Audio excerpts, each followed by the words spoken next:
Hi creative friends, Meg's here. How is everyone doing today? I hope you're all fantastic. So today I thought I would do something a little bit different. I've never done like a list before, like my top 10 favorite things kind of thing. These aren't my absolute favorite things, but I have gotten the questions like over the past year. I've gotten reoccurring questions such as like, what tools do I use? People often ask, what are cheaper options for some things?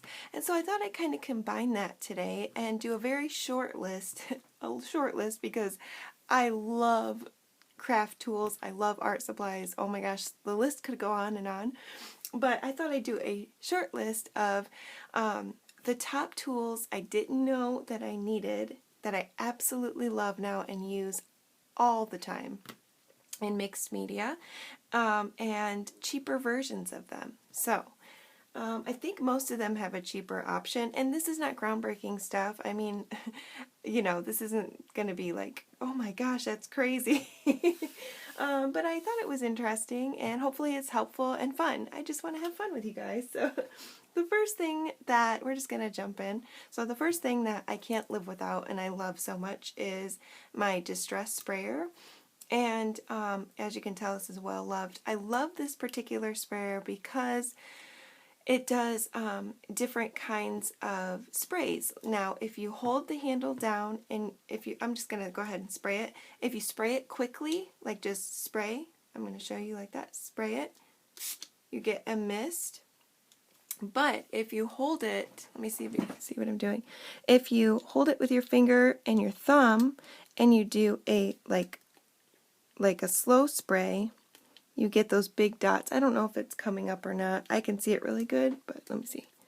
In the light, there we go. See those big, like kind of puddles there? That's how you can get a mist or you can get the dots. And so I love that. I love this for that reason. But, of course, well, it's actually quite cheap. It's like $4 at the craft store. And it's actually $5, I think, at the craft store. And if you have a 50% off coupon, I mean, come on, it's like $2. So that's a really good deal. I've had the same one for, what, 2 years now? Or I don't know how long I've had this. It also has a lock on it, But I never used that option, but I just noticed it. But yeah, I love this thing. It hasn't broke yet. I mean, it's pretty durable.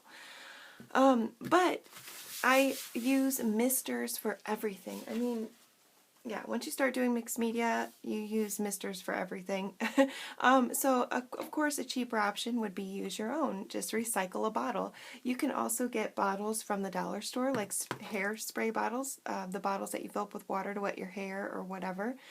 But if you're looking for a mister, you want something that does a mist and not like a big, like, wet spray, like the hair bottles usually come out really fast and hard. So I don't use this stuff on my face anymore. I don't know why did I. But anyways, it's a really fine mist. And so, yeah, it's a really fine mist. So I put my alcohol in here. And I have another bottle like this that I use for I use one for 90%, one for 70%. And then I just stopped buying these because I don't use them anymore, and I needed more sprayers. So I found a really good deal on Amazon, of course. Amazon's probably going to pop up a lot. But I've shared this before, actually. But these little bottles came in like a 40-pack or something crazy for like, I think it was like $7, $6.99 or $7. And they came with like little labels. They're perfect. And they do make sure, I think these are 2 ounces, so that holds quite a bit. And make sure that you get one that says Mister. But yeah, you can definitely find them on Amazon. And I think this is the one that, yeah, if you spray this one a little bit slower, you can get a bigger dots. But if you spray it like really quick, you can get really slow dots. Again, I don't know if you can see that. I can see it really well. But so yeah, I'm going to leave a link to that below. So a mister, something to spray water. You can also make your own inks with watercolor out of these. I've made one right here. I love to use my, my Incredible inks. I love to dot them in a couple drops into one of these and use this. as, you know, an ink spray, so you can make your own ink sprays. You can do all kinds of stuff. See how good, how misty that comes out? Let me see. I'm going to grab a piece of paper because I'm probably going to need paper throughout this. Let's see. I wasn't very prepared. So yeah, it just comes out in a nice fine mist. Awesome.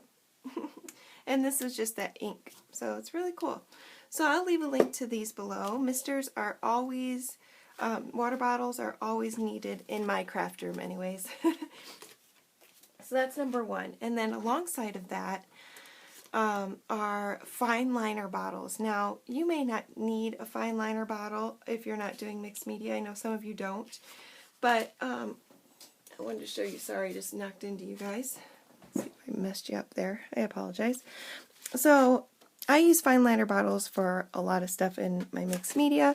Now, there is a fine liner brand, which if you just look up fine liner on Amazon, you'll see it, unless you already know what I'm talking about. It's an empty bottle that has a little fine liner nib like that, or not a nib, what would that be? Just a tip, like a little needle type tip there. And a lot of people use it for glue when they want a nice thin strip of glue. And a lot of the glues come with that fine nib now, just like the art glitter glue does. But they sell empty fine liner bottles that you can fill with paint or glue and things like that. And I was finding that I was needing more and more, and the fine liner brand is amazing. However, they're like $7 for one. And I have to share these with you guys. I found these on Amazon, of course. 40, I think there's 40 in here. Look at this bag. It doesn't say how much is in here, but I'm going to link this particular one because it is amazing. I have filled these. Look how many I have left. I have filled these so far, and it comes with little, what are those called? I can't think. Yeah, those little funnels that you can fill it with. You can fill your bottle with it. So I have some paint in some of these. I have watered down, oh, this is art glue. I have paint with a little bit of water in it. I have, this is some black paint, but also some black acrylic ink mixed together. And, yep, more acrylic ink. And I even put watered down gesso. And I have not had one clog. Not one clog, which is crazy. I'm not saying it won't clog for you or that it won't clog in the future, but I've had these for a few weeks and I haven't had any clogs in the glue or in the gesso or in the paints, which is pretty crazy. And I use them. I love using them in my mixed media. Now, these are not works of art, or like masterpieces rather. They are works of art, but they are not masterpieces. These are just little exercises that I do when I want to do some mixed media in my big journal. I usually get out a little piece of paper, watercolor paper, and I don't plan anything out and I just put stuff down. I'm not trying to think of a great composition. I just use the colors, and like I try to use like 5 or 6 different art supplies. So anyways, but this is, you know, you can get really fine lines, and yeah, you can get really fine lines, and it just works out really, really nicely. I love them. You can write with them and things like that, scribble. So yeah, they're really, really awesome. And I will link, let me show you. I will link this below. Let's see if it's not clogged. I bragged about it not being clogged. I haven't used it in like a week, but you can do like writing your name and stuff, but you can also do oh yeah, there we go. I just like to scribble. See, you can get some really nice thin lines. It's really cool. You can draw with it. Whee! So yeah, they work great. And this has thick paint and acrylic ink in it, and it still hasn't clogged. So I'm super proud of that. Proud about that. I can't talk very good tonight. Alright, the next thing on the list is, yeah, just a really good deal, you guys. The two-sided palette from Caran d'Ache. Okay, I think I talked about this in a recent video, I can't remember, but this is awesome. I love this thing. When I saw it, I was like, oh girl, put it in my cart, cha-ching. It's expensive. Now this is a Caran d'Ache palette, and of course Caran d'Ache makes amazing products. Love love the brand. This is genius. So this is a double-sided palette. It has a palette for your paint, for your watercolors or whatever paints, and it's smooth. And then this side, you can't really see it, but you can feel it. It's got a different, like a little bit of a texture. And that texture is awesome because you can use it to, let me grab a pencil, for your water-soluble pencils. So it can be any kind of watercolored pencil. You can also use it for your watercolored oil pastels, or water-soluble oil pastels, sorry, your Neo 2s, okay? So if you've ever wanted to just scribble on something with the pencil, it might work easier if you take a Neo 2 and you scribble on something like a paper palette or something. It might work. You might be able to dip your paintbrush into it and paint. However, it works a lot easier on this textured piece.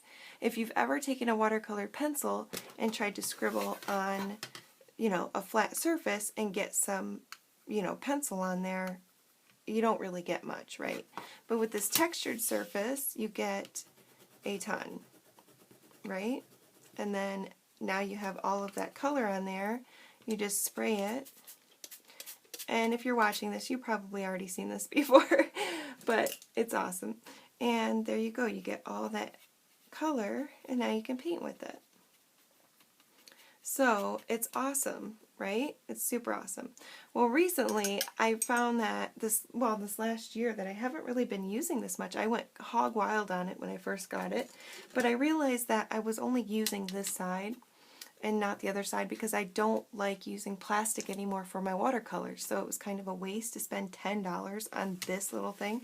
I mean, it's great, and I use it every single time I use my pencils. I pretty much, if I'm coloring a picture with watercolored pencils, I like to have it nearby.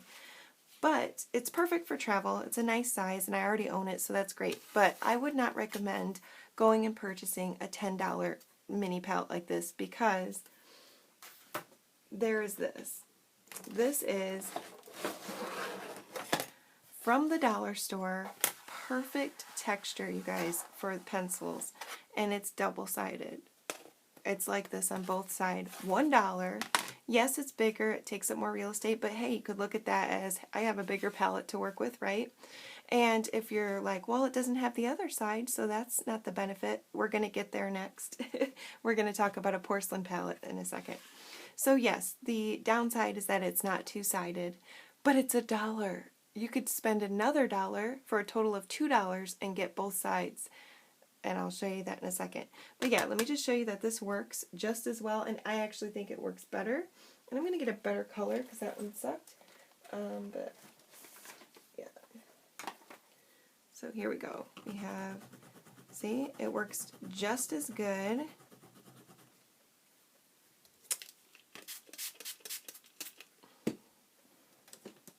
There we go. You get the same effect for $1. It's awesome. So I love this. I'm super glad that I found this at the dollar store. I had been looking and looking, and I'm like, I know they have to have something like that. And I finally found it like the third time I looked for it. So yeah, that's really cool. So dollar store, $1. You can use this as a palette for your watercolor pencils, your Neo 2s, your any kind of water-soluble oil pastel or water-soluble chalk pastel that we just looked at recently. The Charvins, or Charvin, I don't know how to say it, the Charvin chalk pastels. I used this for those pastels. You just use the chalk on it and spray it, and it's perfect. So let's get into the next one, which is my baby here, which I love so much. A beautiful porcelain palette. I love this palette so much. Now, I would definitely recommend getting a porcelain palette if you do watercolors, just because, well, there's many reasons. And this isn't like a professional art channel or anything, so if you want to know more about why you should use a porcelain palette, or why some people prefer it over a plastic palette, you can go look at any kind of professional watercolor channel and they'll tell you. But for me, I wanted something, the reason I ended up getting this one is I wanted something with wells that were separated. That was the first thing. But also, I just don't like working on plastic anymore. I think that the water pulls up so much better in a porcelain palette, so much better than it does on plastic. And you know, you can see the colors better on this beautiful white. I just love it. But this was actually pretty inexpensive for what you get. It's very heavy duty, and I did just do a review on this, so if you want to see this palette in more detail, I'll leave the link below. But if you cannot afford the $13 for this particular palette, now they do sell really professional ones, like really nice ones for lots more money, and you can get a nice one if that's your thing. But I was very happy with spending my $13 on this, just to let you know.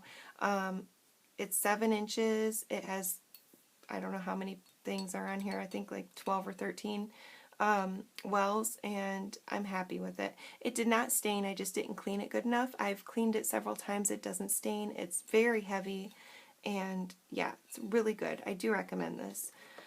But if you cannot afford that, then do what I've done for the last few years and use a dollar store plate, which here's one where I've had paint on here for a long time, and this is just a porcelain plate from the dollar store. It works just as good. Yeah, you can re-wet, and your paint can dry on it, and you can re-wet it just like any other watercolor palette. So you don't have to spend big bucks to use a porcelain palette. And you see how the water just pools. It doesn't bead up into little tiny dots. It pools up really nicely. And like I said, these are totally dry, so it dries on here nicely. And if this is too big, which I found that this was at one point for me,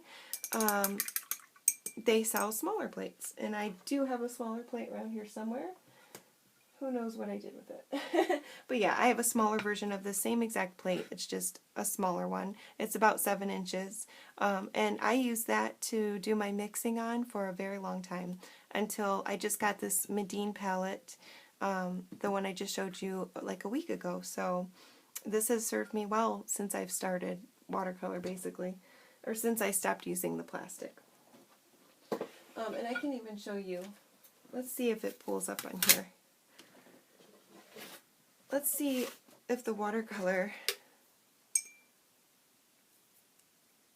see what I mean by beading up? See how it doesn't pool? This is a pool of watercolor. Okay, it's literally like a pool. It's spreading out. When you put the watercolor on the plastic, see how it just kind of sucks up into little beads?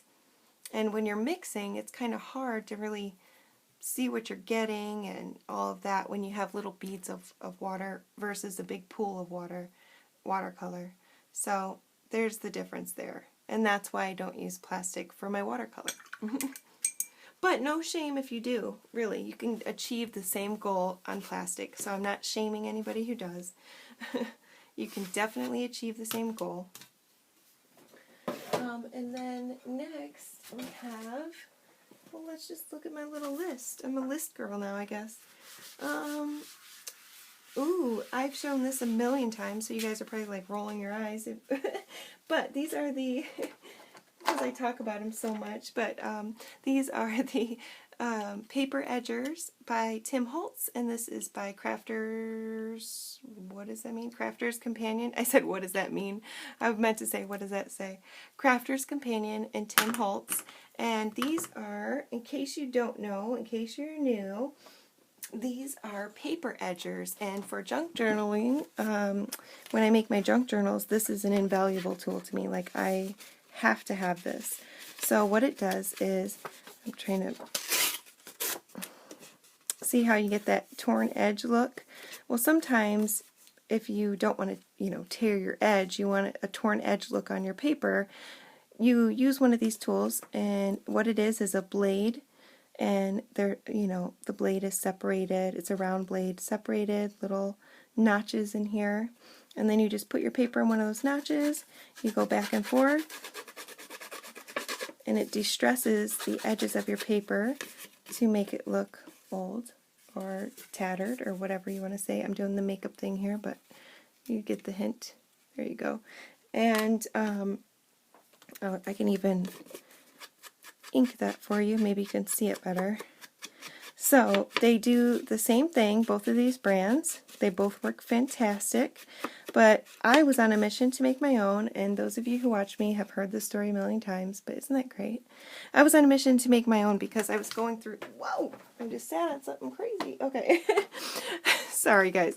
I was on a mission to make my own because I kept losing them, and I wore the blades down like all the way. I think this is the one that's totally dead. I used it so much, the Tim Holtz one. And when I went to, this was my favorite one, and when I went to go get a new one, at the time, they did not have them in stock anywhere. And I was freaking out because I'm like, oh my gosh, I don't want to use scissors, because you can use scissors. This is the only one that's left that's really sharp. But yeah, I do love the Tim Holtz one. I would say if you don't make your own, because I'm going to show you how I make my own, the Tim Holtz one is my favorite. It's comfortable to hold, and it even has a little hole that you can put, they both do, a string on or something so you don't lose it because they are small. But the Tim Holtz one is really good. Does a great job. And they're reasonably priced, but if you get them at like a scrapbook store, it's going to be like $7 plus shipping. So it's easily like, $14 depending on how much their shipping is. If you get it on Amazon, it's around $7 to $10. It depends. I think it's around $7. But I use them so much, and I was giving them out as gifts, for the channel and everything, that I've showed you guys my handmade ones a million times. But I found these toys. They're kind of like connects, I guess. They connect together. They're just a big, it's like a big plastic jar full of these. There's like 500 of them that I got my kids, and my kids never played with them. They still don't. So I was like, I bet I could do something with that. And when I saw this, I instantly thought of this, right? And yeah, so they look the same. So I went out and bought some, round blades for the cutter, the rotary cutter. And I don't even remember the size, but anyways, I got a whole bunch of blades, and you can get multi-packs of the blades for cheap, for like $7. If you buy them in the craft store, they usually come in a 2-pack, and they're like 10, so it's actually really expensive to buy like a 2-pack of Fiskars. You can get an off-brand that's just as good on Amazon, like I think they come with like 7 to 10 of them for around $7 or $8, maybe a little more, but really that's a better deal than the 2-pack. And yeah, that's all you need is a couple of these, and then if you want to cover the hole, I did use E6000 glue, because that's a very strong glue, and you don't want this falling apart while you're using it, right? That would be dangerous. So that's a glue that I trust. I've used it plenty of times to know that it works really good. It's like cemented on there, and they don't always come out pretty. This one's kind of cute, but I don't care about that unless I'm giving it to somebody, so I do try to make them cute when I give them away.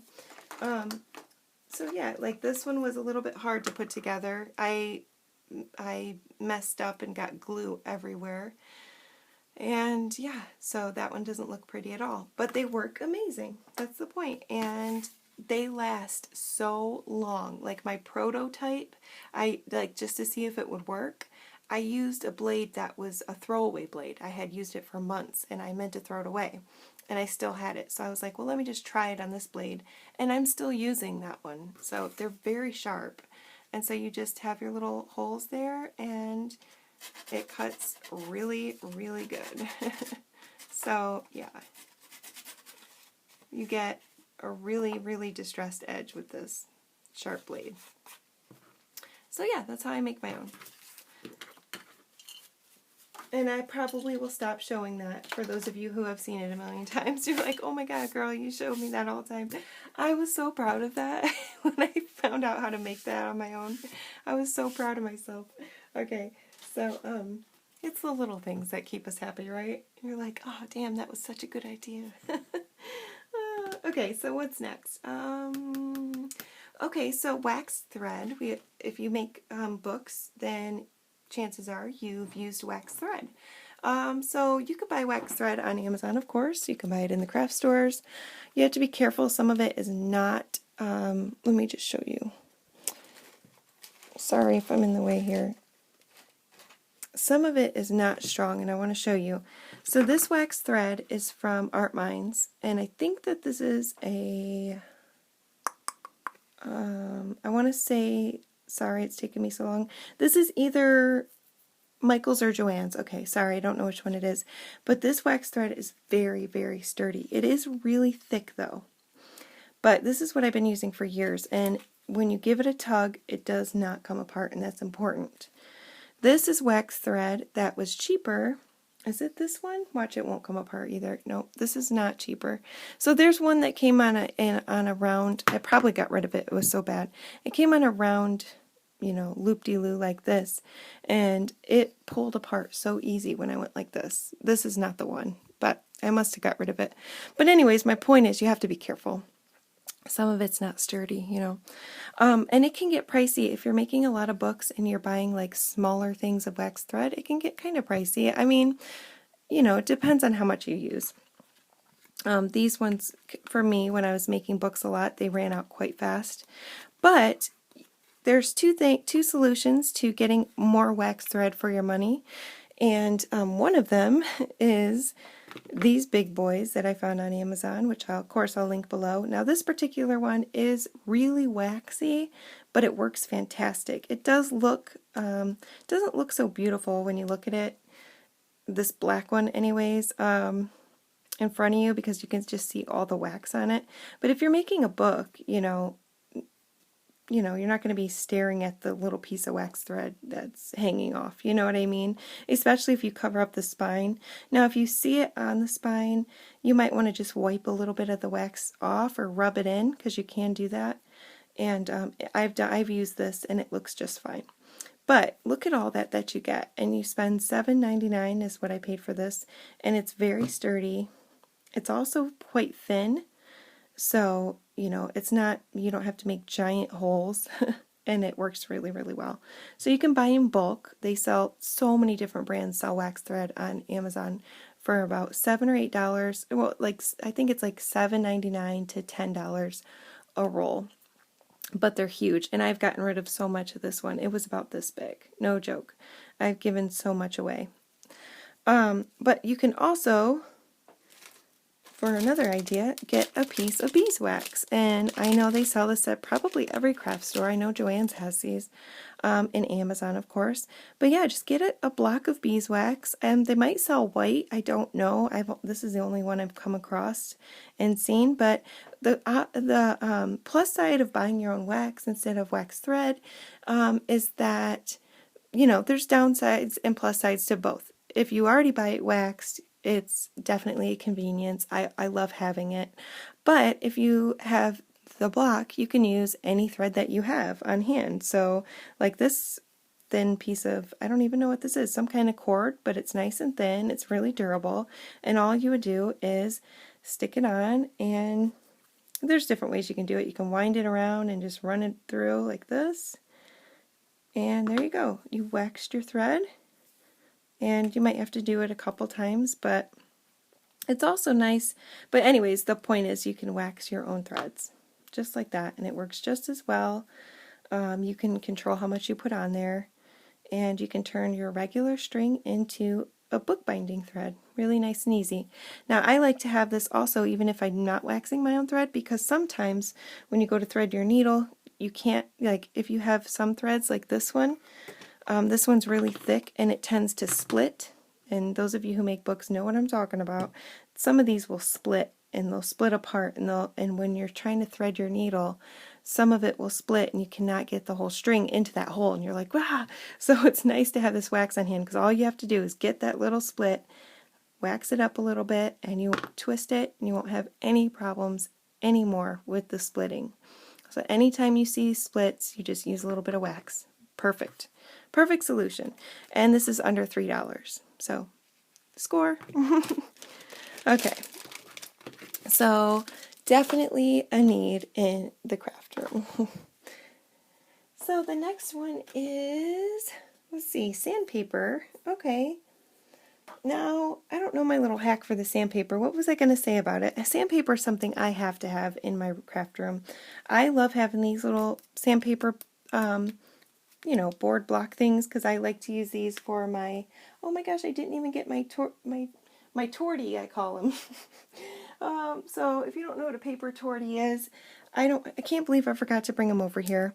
I'm sure you do, it's an art channel, but it's a little paper, like stick that you use to rub in, you know, your charcoal or whatever you're working on, and then to clean it off you just, or your colored pencil, whatever you're using it for, and then of course the paper tortie gets all messed up, so you have to get the color off of it, and to do that you just kind of rub it onto the sandpaper and it cleans it up.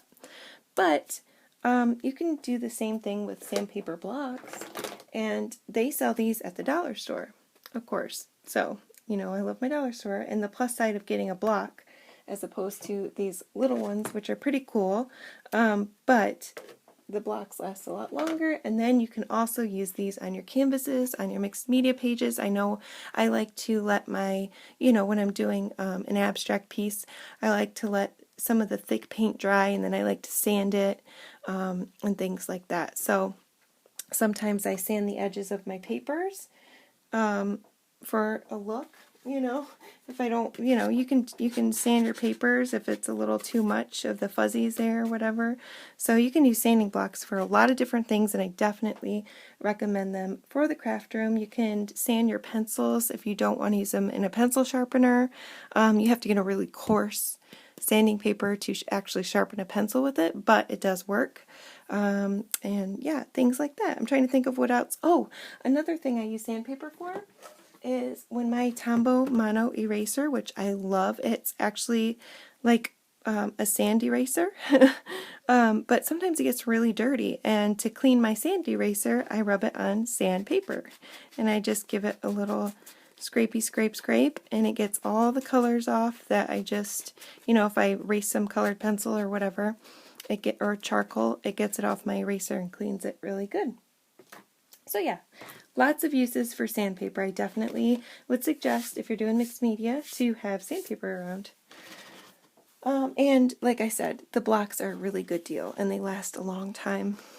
So the next thing is brayers. Okay, I love brayers, you guys. But what we're talking about right now when I say brayers is, of course, I showed you guys my favorite brayer is my Speedball Extra Soft Brayer. I love this thing. This is the best brayer I've ever had in my life. I don't know how I ever lived without it. But I'm not really actually talking about these brayers today. Today I'm talking about the fancy brayers, which I don't have any to show you, except the one that I made. This is the cheaper option, so I'll just explain it to you. They make brayers for the jelly plate that have the actual brayer on it is like, has like a, what am I trying to say? Like indents and stuff on it. Something to leave a mark making brayer is what it is. I don't know why it's so hard for me to say that.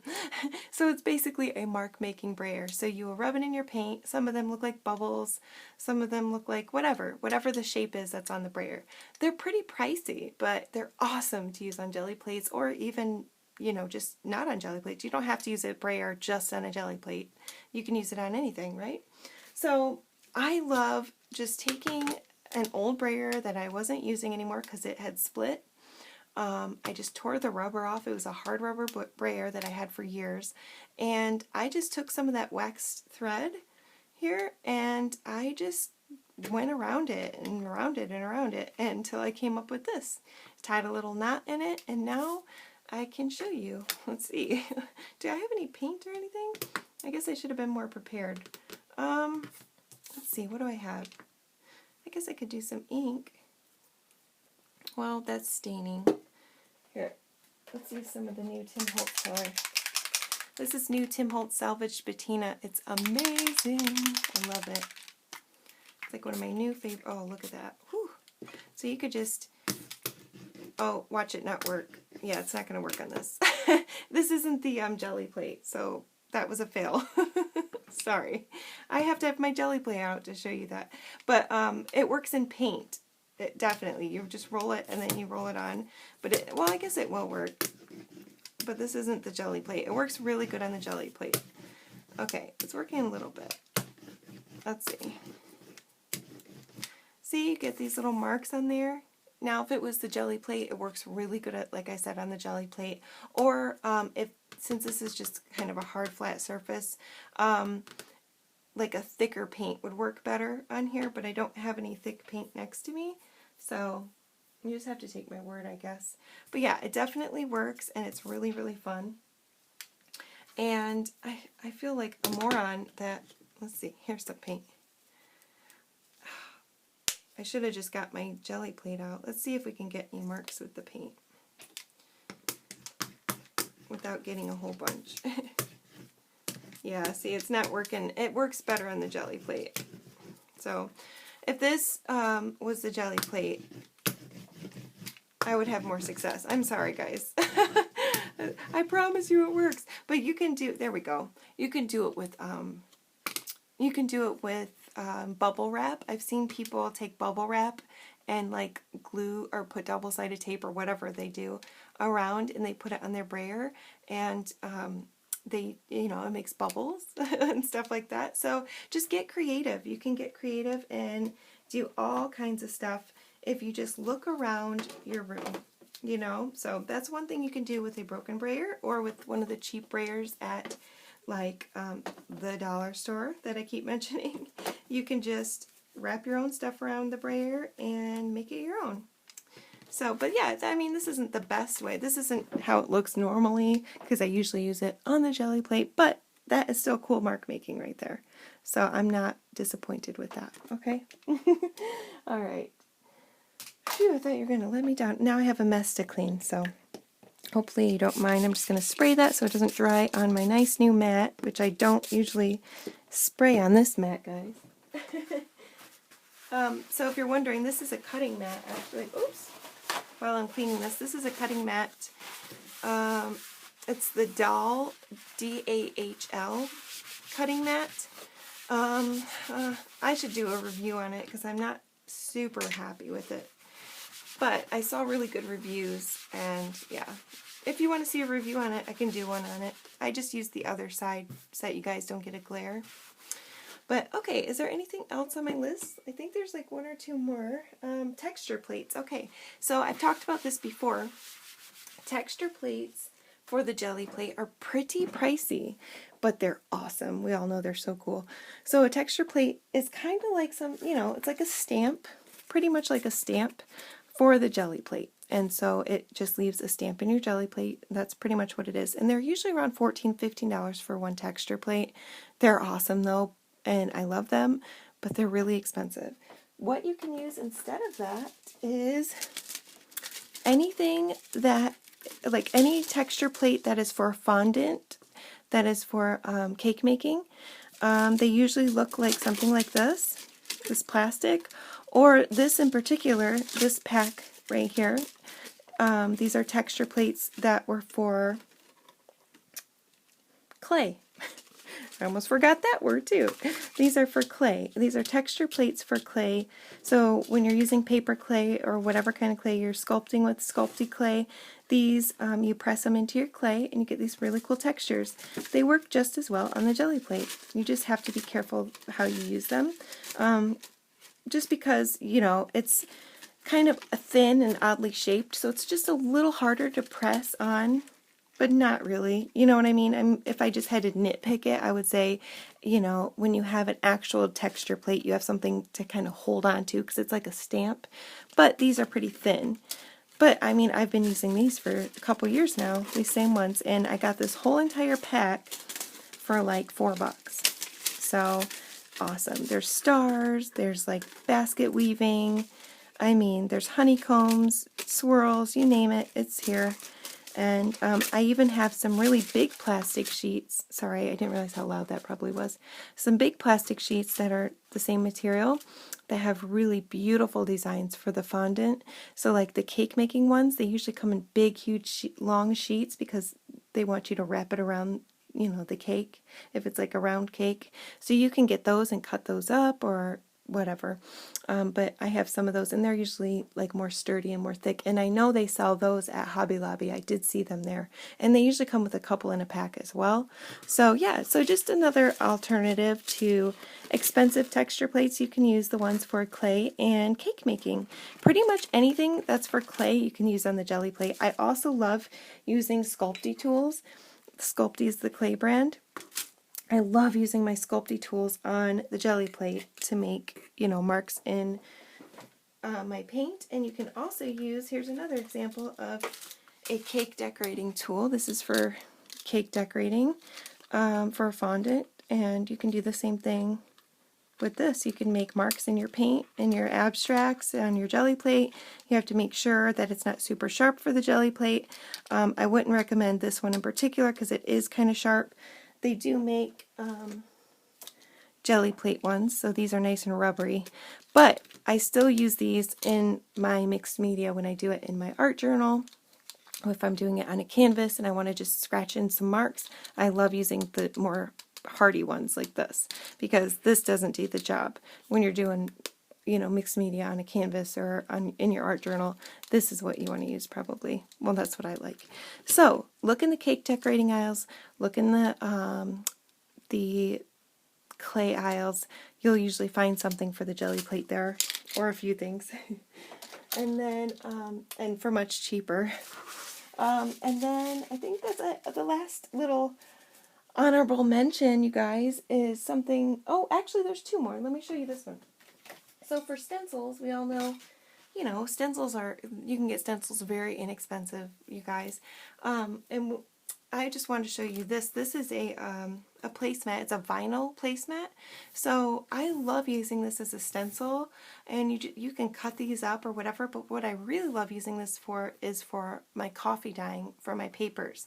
And I have found some vintage vinyl placemats, and I've cut them up and use them for my coffee dyeing all the time, especially if you do, excuse me, the medieval, is it medieval mirage? I always say it wrong. I think that's it. Anyway, she has a way of coffee dyeing papers, which I've adapted to in my own way, where you kind of get the paper wet with a light bit of coffee soaked water. You lay it down in a Tupperware, like a big Tupperware container, and you stack your papers, basically is the method. And you can take your vinyl placemat and use it as a stencil. So you would lay it on top of the coffee dyed paper and then use like dark coffee over it, and then put another piece of paper on top and then put coffee over that. And see, this covers a whole lot of real estate, so you could use a couple pieces of paper on here and it comes out really nice. You let it dry and then you peel this off. So you can get these in all different kinds of shapes and sizes and whatnots. And yeah, you can use them for the jelly plate, you can use them for stenciling, you can use them for coffee dyeing, and they're huge. So if you're going to buy a huge stencil, it's probably cheaper to buy a vinyl place cover or vinyl placemat. So, but like I said, stencils are usually, you can get them expensive, but you can also get them pretty inexpensive. But as far as getting large stencils, usually they're more pricier, and these are pretty cheap. So, a couple dollars I paid for this one. And then on the same note, the last thing I wanted to show you is for the colorists out there. I know you guys probably already know this, but back when I used to color in coloring books, or even when I work in my art journal, I used to buy those plastic page protectors, they're called, and they're really thick pieces of plastic basically, and they're like see-through kind of, and you put it behind your page so that the page behind it doesn't get wet. And they're about yay big. They're not, the ones I got were pretty small, and they were around $7, $6. And these are just placemat, or well, they're cutting mats from the dollar store, and for $1 you get 2 of these, and I feel like this is like I have to have these. I have a couple of packs of these at all times because they're so useful for many things. You can use it as a palette. You can, you know, like if I just wanted to dump some paint on here right now and use it, I could use it for that. You can use it to work on top of as a work surface if you don't have anything else. But I love using it in my page, in my art journal, as a page protector. And so, you know, if I'm working in my art journal and I don't want to get the page behind it messed up, I can just go ahead and stick it behind like that and work and not worry about the page behind it getting all wet and nasty. So if you don't want to tear your pages out, you can just grab one of these guys and they work perfectly. It's nice and flat, really cool. So for $1 you get 2. I just thought that was a cool thing to mention. And yeah, that was pretty much the end of the list. There's so many more things, you guys, that I could share with you, and maybe one day I will. What do you guys like to use that is kind of unconventional that you didn't think that you'd ever use as an art tool in your studio? I'd love to hear it below. And thank you so much for stopping by. I hope you guys had fun. I hope you found this useful. So yeah, if you guys didn't already, subscribe. You might want to go ahead and do that. Also, check this 600 subscriber giveaway because that's still going on as of right now. And I would love for you to enter and answer the question. We're going to get to some of those questions really soon. Tomorrow is my surgery. So today is Wednesday. Tomorrow is Thursday. I'm having surgery at 1 and I'll just need a week to recover and I'll be back at it. In the meantime, stay kind to one another, stay creative, stay yourselves, and I will see you in the next video. I love you guys so much. Bye.